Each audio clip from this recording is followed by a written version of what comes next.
चलुरे अदु मखोई पुन्न उनै उनदे न खबर द तौनरि दुने मरि के मखोई वाइ साने यादबा अदु याउदै सानरो अदु याउदै सानरो कुकीसु अदु हाइरि अदु मयाम द खोइन लौथोगा कमाइ तौदन कनो तौबदगे हाइबे दुने बत सरकार मथौदन सरकार से भारत से अदुने तौरिसे भारत द लेब सरकार सिना हौई लेब सरकार सिना हाइबे तारि मोइन पालिमिन को हाइदि कांग्रेस न पालम नतबिना कोइ दिल्ली सरकार सिना मणिपुर से कमाइ येंगे हाइदुने अदु से ममांग द खोइन मार्च 1 अखोगी द लौथोए अमिसाना अखोगी मणिपुर लेब लंबी सिंग असिदा अखोगी अनइंटरप्टेड मसी चटपे यान म तौरने मार्च 9 दगी इंटरनेशनल वुमन डे दगी चलरने म चटप ngam सरकार लेदि मदु थिंगिबा मी फाव पुनबा तौबदौनेबा करी कीनो कुकी कीरा नत्रगा मदुगी कनो सिनु की खंगदेबा कुकी ओइगो सिनु मैति ओइगो फामा तारे अखोई नमदन लंबी दु चलन तारे अदु मदुई प्रोटेक्शन पीबा तारे प्रोटेक्शन नु पीदना अखोई चलोइद कना चतिनो शांत आईसीपीएम लुसिंग मोइना अखोई नागपम शांत अखोई सीएसओ लुसिंग मोइना अखोई बंकी नत्र अखोई कनो अखोई म्याम सी चटप यारोयबा सिक्युरिटी दो लेर कान चतौरिसे अदुना से हंदक अखोइना येंगदबदि मदुई कंडीशन दो भारत सरकारना अखोई लौथोखरदो मदु इम्प्लीमेंट तौनो होनाब्रा हाइबदुनेबा होनदिए मोय ए यादे तो ए हाइबसी याब्राइबा सरकार जी लेतबा माले माई पोलिटिकल विल अमा लेतबा मागी पोलिटिकल टिटो पांदबा माल अदु पालबुदि मदु थिंगिबा कुकी लुसिंग फागदौनेबा करी थिंगदिनो नुपी ओइसनु नुपा ओइसनु आंगां ओइसनु मदुगी अखोगी लौथोखरबा डिक्लार्ड कइनो अमदो मदु अखोगी नमदना अखोगी यानो होनबा ताइ अदु पीस प्रोसेस से अखोइना हाइसि मयामगी मिसिना उ मतम कमाइ तौरेदा मणिपुर हाउसदि अखोई कई तौगे अखोगी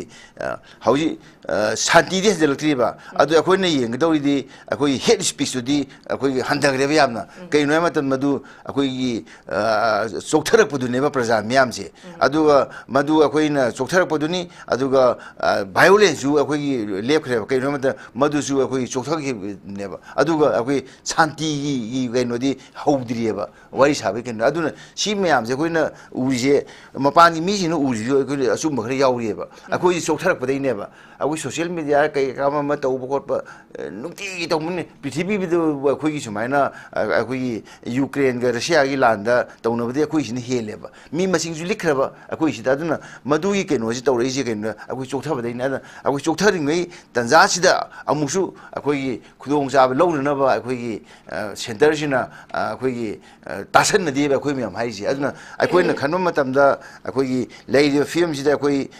हाइजरी मदुदि अखोई सुजोय सोइदना अखोई कम्प्रिहेंसिव डिसआर्मेमेंट नम तौगदौनी अदुगा मदुदा अखोई मदो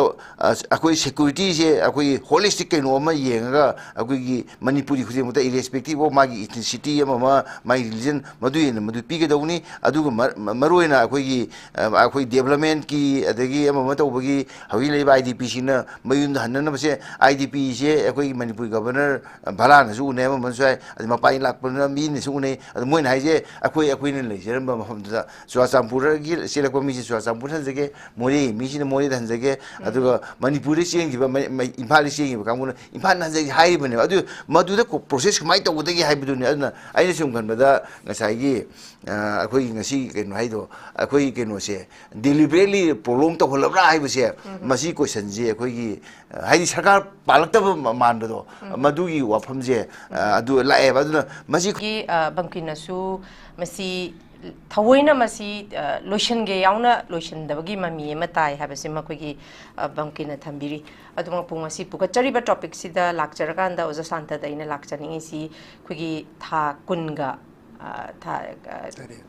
अखोई चाहिए था मरी फाजलकदौरबने ओजा शांता मसीदा मियाम से दुकी मतिक पेनद्रे अदुमकपु अखोइना थेंगनबसी ओपोजिशन अमदी रूलिंगी दा अखोगी अमन एलिगेशन तौरकपा एलिगेशन तौरिबदुगी अमु नोंगालगा अमु रूलिंगी ओइगेरा ओपोजिशन ओइगेरा काउंटर एलिगेशन अदुम तौनबसे कोई उदबनते अदुमकपु कोई हंदकी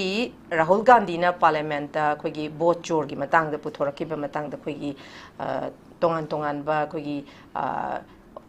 opposition की चटमिनरीब बॉडी की मतंग दा सुदुम ngang की बसुले सिगी मतंग दा जसांत ngasi पुकचरीबा टॉपिक सिदा लोशन बंगमद्रिबा कॉन्फ्लिक्ट असि डेलिबरेटली हारिबा खोगी बीजेपी की double Indian government sina loishin ge yauna loishil roi haiba man basigi matangda oza santa gi kari warol thambiningi masi tasengna mak loishin bada makoida hairi ba pali ba lengak sida hena akai ba lakani habagi mami ma leibra habis gi matangda oza santa gi moti kari kamain thambini no ye khoi bankimna hairi bisi Congress ki INC ki spokesperson ni MPCC ki anai jung da moise na haiba yae na hairabani keno matamda sangreba se Gujarat ki nangi program hairo ama hairo lotion mamta mi khani khatani sangise adagi bai Manipur matam khara sang to ga dudi media da yo triba matam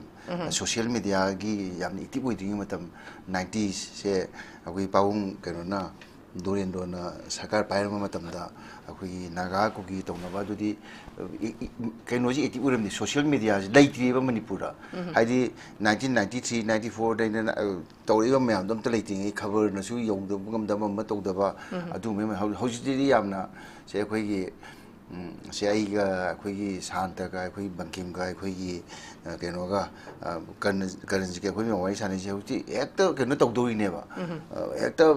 export ite to ya ba keno hakta ne ba adu yam ni ti oi ba aduna ni hoji yamna active oi si adu hanai khangam da matam adu hoji matam da ji kamai to ge da si matam ma da hui BJP na deliberately to man bai ba se khoi mamang da khoi keno to matam da say all parties meeting the with the khoi 2000 khoi 23 gi June matam si to we ko khoi Delhi da June gi tang kunmanga kunmari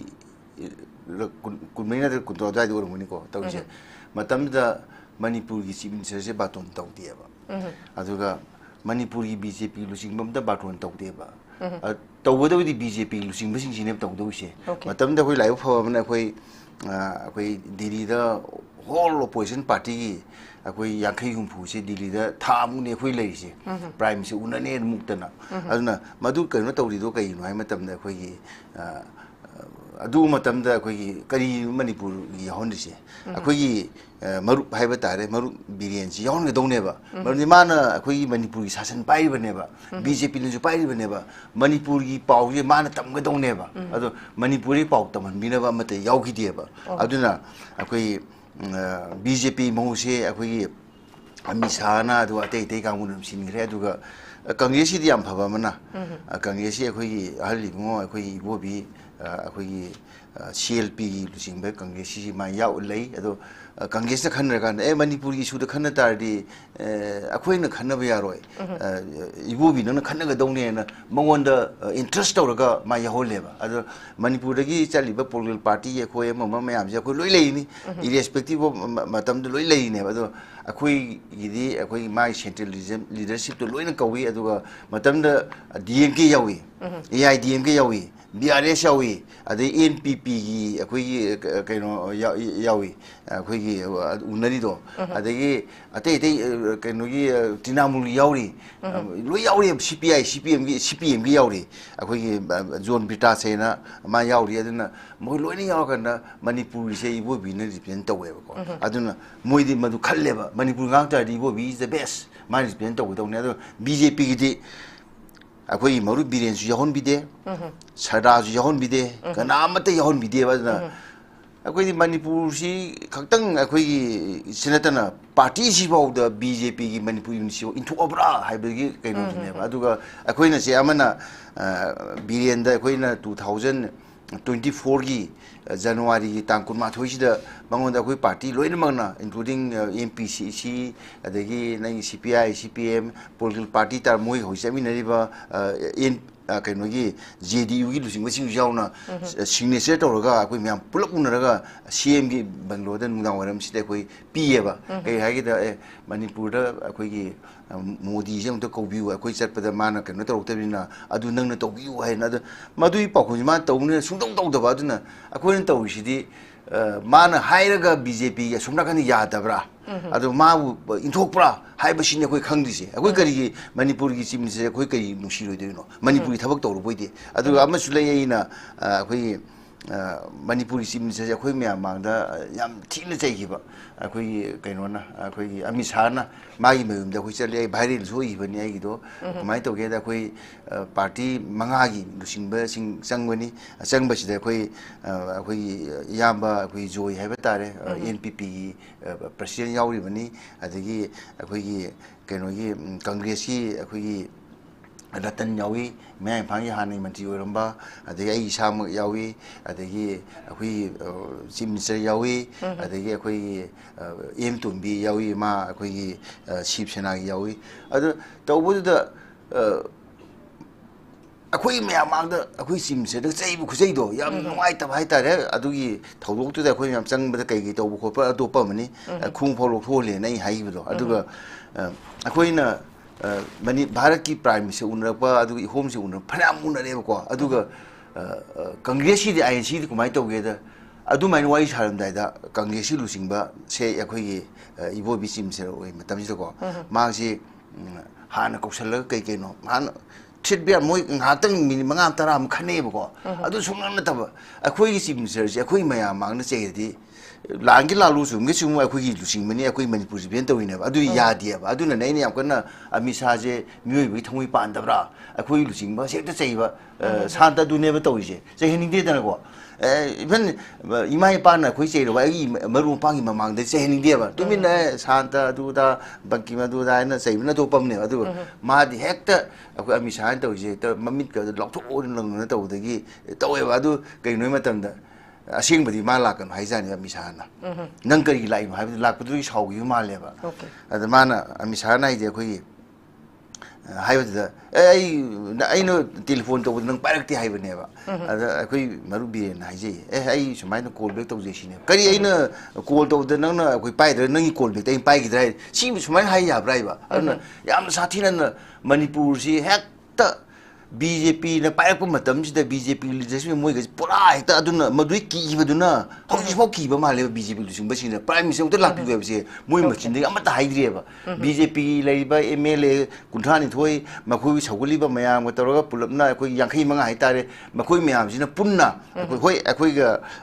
kaino taw JDU gi hai ko adu atei mayam ji haibase akoi gi phonam ta haidreba prime minister lapi na ta chapi ma to point over chief minister piru da whole line, a quick APC, Sims Oramba, quick Kanogi, Manipuri, a quick Yamba, Annie would be the command together. Whole line, the local towns of Tatorani, Salam that a flight could take a Luinanga. How's the kitchen? Say Mizoram seems as a Karuna, a Manipur, home talk. Manipur seems as a Marai Tiba. Amaneva quid, Mamon the same was your with Tamutaleva, Manican, Num the Minister Jerica Dino, a queen of Willie Congress Nazi, a quick ma Centergi BJP, Gomezina, deliberately Makogi, Santa Labra to never, other Makoika, Lady Hive, she never queen, doesn't she Tolosi Dana, Sumkanbada, a quay MPC, a quay Persian, a quay now. Okay, mega chandra nangangido yamna chumba ke no mani maduda taro ya na ta tar de ko BJP Manipur si na te ko ha ji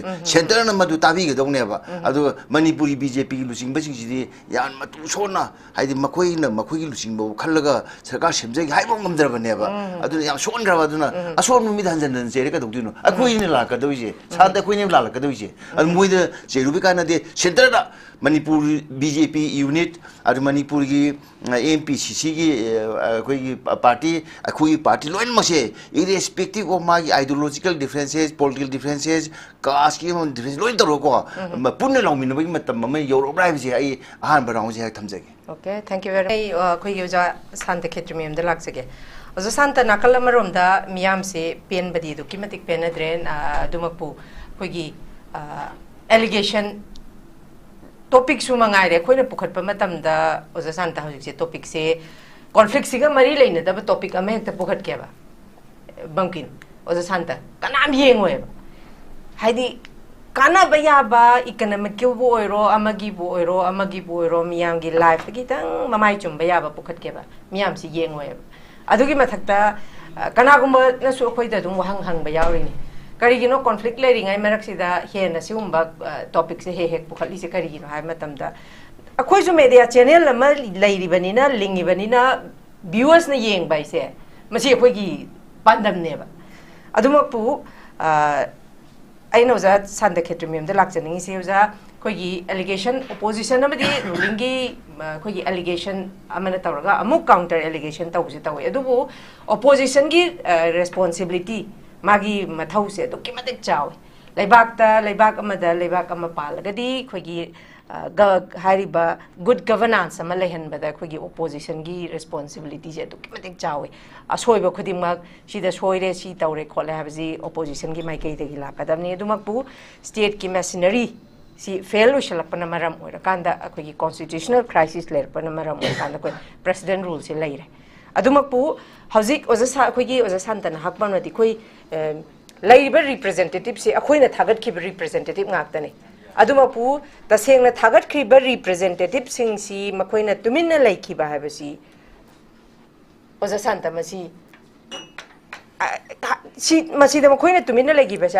ꯔꯤꯄ꯭ꯔꯖꯦꯟꯇꯦꯇꯤꯞꯁꯤꯡꯁꯤꯅ ꯀꯔꯤꯒꯨꯝꯕ ꯊꯕꯛ ꯑꯃꯠꯇ ꯇꯧꯔꯛꯇꯕꯗꯒꯤ ꯀꯥꯟꯅꯔꯔꯣꯏ ꯍꯥꯏꯗꯅ ꯑꯩꯈꯣꯏ ꯂꯩꯔꯤꯕ ꯄ꯭ꯔꯖꯥ ꯈꯨꯗꯤꯡꯃꯛꯁꯦ ꯒꯤꯞ up ꯇꯧꯔꯕ꯭ꯔꯥ ꯅꯠꯇ꯭ꯔꯒꯅ ꯉꯁꯥꯏꯒꯤ ꯂꯩꯔꯤꯕ ꯍꯩꯅꯕꯁꯤꯗ ꯑꯗꯨꯝ ꯑꯦꯗꯖꯁ ꯇꯧꯔꯒ ꯑꯦꯗꯥꯞꯇꯦꯁꯟ ꯇꯧꯈ꯭ꯔꯕ꯭ꯔꯥ ꯍꯥꯏꯕ ꯃꯇꯥꯡꯁꯤꯗ ꯑꯣꯖꯥ ꯁꯥꯟꯇꯒꯤ ꯑꯣꯏꯕ ꯃꯣꯠꯇꯤ ꯀꯃꯥꯏꯅ ꯊꯝꯕꯤꯅꯤꯡꯉꯤ ꯑꯩꯅ ꯍꯧꯖꯤꯛ ꯀꯩꯅꯣ ꯍꯥꯏꯕꯤꯔꯤꯁꯤꯗ ꯃꯣꯏ ꯇꯨꯃꯤꯟꯅꯗꯤ ꯂꯩꯕ ꯅꯠꯇꯦ ꯁꯦ ꯇꯥꯏꯝ ꯑꯦꯟ ꯑꯦꯒꯦꯟ ꯃꯣꯏ ꯅꯣꯡꯃꯅ ꯑꯃꯅ ꯍꯥꯏꯅꯤ ꯅꯣꯡꯃꯅ ꯑꯃꯅ ꯍꯥꯏꯅꯤ ꯁꯔꯀꯥꯔ ꯑꯊꯨꯕ ꯃꯇꯝꯗ ꯁꯦꯝꯃꯅꯤ ꯍꯧꯖꯤꯛ ꯑꯣꯛꯇꯣꯕꯔ ꯑꯃꯨꯛ ꯍꯥꯏꯔꯤ ꯃꯃꯥꯡꯗ ꯑꯃꯨꯛ ꯄꯥꯔꯂꯤꯌꯥꯃꯦꯟꯒꯤ ꯃꯃꯥꯡꯗ ꯑꯃꯨꯛ ꯁꯦꯝꯅꯤ ꯍꯥꯏ ꯑꯥꯒꯁꯀꯤ ꯑꯗꯨꯗ ꯁꯦꯝꯃꯅꯤ ꯍꯥꯏ ꯑꯗꯨꯝ ꯍꯥꯏꯅꯦꯕ ꯑꯗꯨꯝ ꯃꯣꯏ ꯁꯔꯀꯥꯔꯗꯤ ꯁꯦꯝꯕꯗꯤ ꯄꯥꯝꯃꯦꯕ ꯑꯗꯨ ꯂꯨꯔꯤꯗꯤ ꯃꯈꯣꯏꯅ ꯄ꯭ꯔꯣꯁꯦꯁꯇꯨ ꯁꯦꯝꯅꯅꯕꯗꯨ ꯀꯃꯥꯏꯅ ꯇꯧꯔꯤꯒꯦ ꯑꯗꯩ ꯑꯃꯅ ꯍꯧꯖꯤꯛ ꯂꯩꯔꯤꯕ ꯑꯩꯈꯣꯏꯒꯤ ꯚꯥꯏꯑꯣꯂꯦꯟꯁꯁꯤ 3 ꯃꯦꯗꯒꯤ 2023ꯗꯒꯤ ꯊꯣꯛꯈꯤꯕ ꯍꯧꯖꯤꯛꯁꯦ ꯊꯥ 19 ꯁꯨꯖꯜꯂꯛꯑꯕꯅꯤ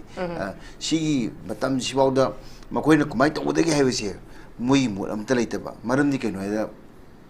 ꯃꯈꯣꯏꯒꯤ ꯂꯨꯆꯤꯡꯕꯁꯤꯡꯁꯦ ꯗꯤꯚꯥꯏꯗꯦꯠ ꯑꯣꯏꯌꯦꯕ ꯑꯩꯈꯣꯏꯅ ꯍꯥꯏꯔꯤꯁꯦ ꯀꯩꯅꯣ ꯍꯥꯏꯗ ꯑꯩꯈꯣꯏꯒꯤ ꯗꯤꯁꯀꯁ ꯇꯧꯕꯁꯦ ꯑꯌꯥꯝꯕꯅ ꯑꯩꯈꯣꯏꯒꯤ ꯔꯨꯂꯤꯡꯒꯤ ꯀꯥꯡꯕꯨꯗꯅꯤ ꯑꯩꯈꯣꯏꯅ ꯀꯩꯅꯣ ꯇꯧꯗꯣꯏꯁꯦ ꯀꯩꯅꯣ ꯑꯣꯄꯣꯖꯤꯁꯟꯗꯤ ꯀꯩꯁꯨ ꯇꯧꯕ ꯉꯝꯕ ꯅꯠꯇꯦꯕ ꯀꯪꯒ꯭ꯔꯦꯁꯅ ꯒꯨꯂꯥꯁ ꯊꯥꯕ ꯉꯝꯕ ꯅꯠꯇꯦ ꯀꯪꯒ꯭ꯔꯦꯁꯅ ꯑꯩꯈꯣꯏꯒꯤ ꯁꯔꯀꯥꯔꯒꯤ ꯀꯩꯅꯣꯝꯃ ꯗꯤꯁꯤꯖꯟ ꯂꯧꯕ ꯉꯝꯕ ꯅꯠꯇꯦ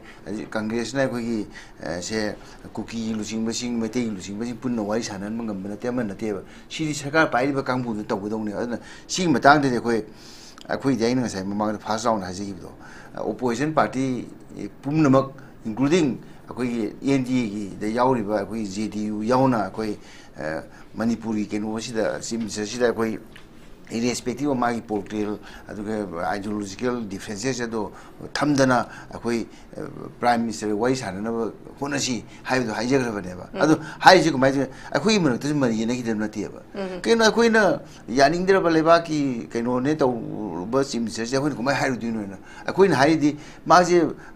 akoi manipur gi luchi maneba manipur sim minister neba mongonda langi lalu sum sum mongonda haibum thoeba man mapi mapa ne akoi di ai pa pha phataba ama maduna to pa adu mayana akoi consensus am la kan adu mongonda hairase na akoi punna akoi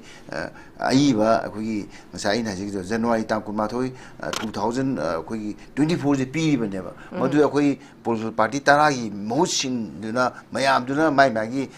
political party head mayam duna sign toroga pi baneba aduna madu mai thabak tori je kaino matam da koina si peace polingba ama kaino to mayam duna ne ba afaba lambi de laning ba ama mata aduna akoni yengde hoji se mapani mi na su manipur ya mi yengi manipur yengba sida se kuki mayam hai makhoi mayokta mapani mi sing tawbiena maitin hai mapani mi sing sina organization yengda moi mayokta tawena luridi akoi mayam gi mapani mi duna di kumaini yengi dune ado makhoi na pa mi ju kaino hai matamda makhoi na manipur lai ji shanti lehening eba makhoi na wai sana matamda manipur gi akoi kaino hai batare ma ki akoi gi territory gi adegi nai autonomy kai ga ama mase masi han pholoi dongni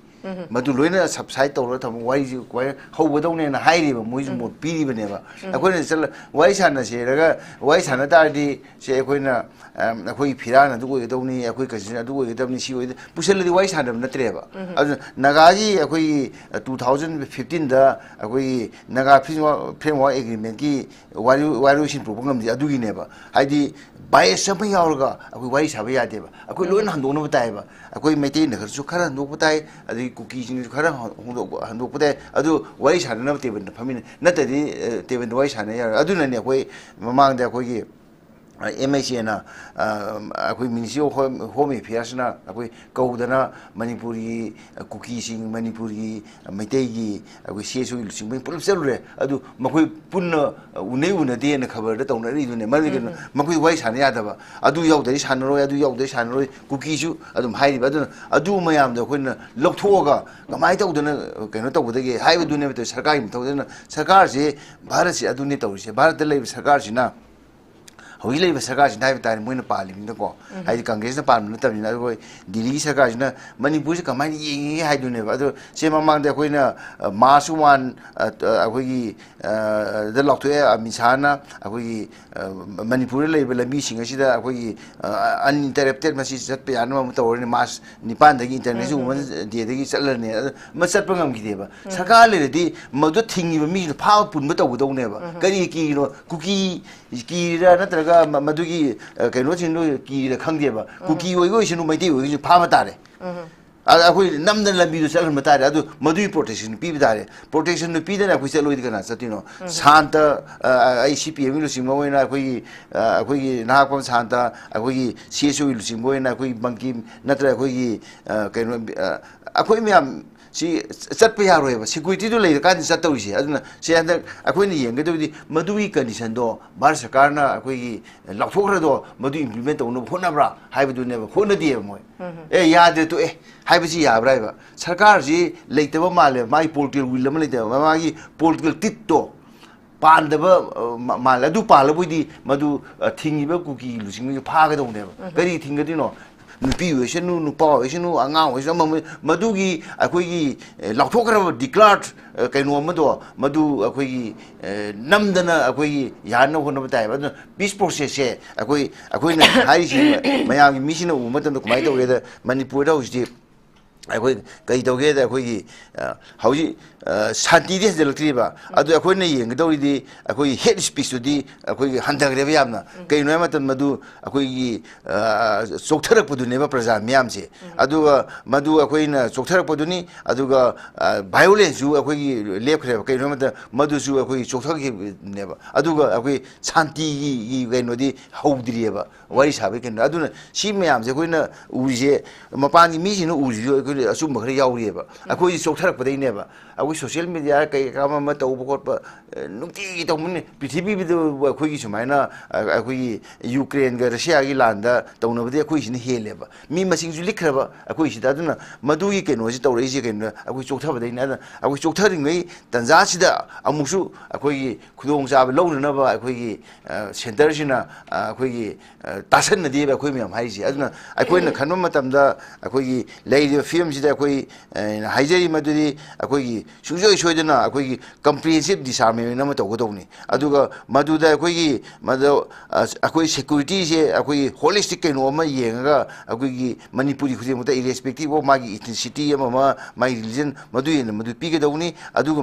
मरोयना अखोइ development की अदगी अमा तौबगी हवि लेबा IDP सिना मयुन हन्ननबसे IDP से अखोइ Manipuri governor भलानसु उनेमा मनसुय अदि मपाइ लाकपना मीनसु उने अदु मोइन हाइजे अखोइने लेजरम मफमदा चुराचामपुर गी सेलको मिसि चुराचामपुर हनजगे मोरे मिसिना मोरे हनजगे अदुगा मणिपुर चेंगिबा इम्फाल चेंगिबा कांगुना इम्फाल हनजगे हाइबने अदु मदुदा process कमाइ तौबदगी हाइबदुने अदुना आइने सुम खनबदा ngसाइगी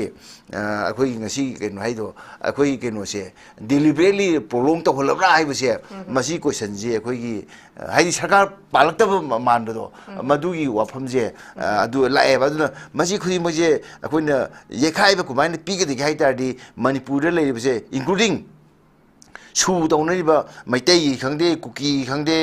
लोइनमक याउना अदुगा सेजो सिंग याउना पॉलिटिकल पार्टी सिंग याउना मम याउना मदु लोइनमक से अखोइ फमिनदना खोमिनदना मदुगा ना तौदे सरकार सिनगदौनेबा अखोइ MPP ना नत्र कांग्रेस नत्र CPI एमना सिनबा यारोय नत्र CSO हमना एते सिनबा यारोय मदु मयाम दुगी कैनो अखोइ मदु कौगदौने अदु मदुई पॉलिटिकल विल से हौजी सेंट्रल गवर्नमेंट अखोइ गवर्नर सिदि अमरुम दा हाइनै दुनी भारत की president governor hai basidi makoi di kainoni cabinet no decision no ma tawdoi akoi manipur governor head of the state utar su asom na kan di MIC ne lor ko bharat sarkar lor ko tawdoi ne ba maduna akoi ni yengdoi di masi khudi mo se akoi gi bharat sarkar gi magi daite lei se akoi na khangi madu establish tawi aduna ne akoi na haijeri ba akoi gi hauji matam sida di akoi na lei ba film sida akoi magi akoi bharat sarkar magi political tit hai political will hai batare madu wala rai ba se aina akoi 100 ki gaung sida question ma thamjagi okay thank you very much makha chatha jabo